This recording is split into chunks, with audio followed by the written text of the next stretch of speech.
বছরের শুরুতে আপনি সাহেবে নিসাব কিনা, আপনি 52.5 ভরি রূপার সমতুল্যের মালিক বছরের শুরুতে কিনা, শেষে যত হবে সবগুলোর আপনাকে একসাথে জাকাত প্রদান করতে হবে। ওইগুলো বছর পূর্তি হোক চাই না হোক। আমরা যারা চাকরি করি আমাদের সম্পদেরও কিন্তু বছর পূর্ণ হয় না।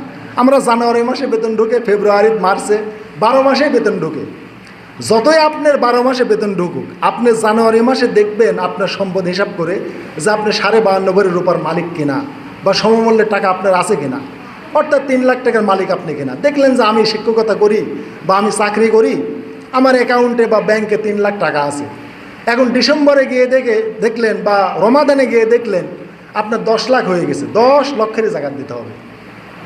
অর্থাৎ যে টাকা আপনার জানুয়ারি মাসে ঢুকেছে ওটারও দিতে হবে, ফেব্রুয়ারি, মার্চ, এপ্রিল যে মাসে ঢুকুক না কেন, বছরের শেষে মোট সম্পদের আপনাকে জাকাত দিতে হবে।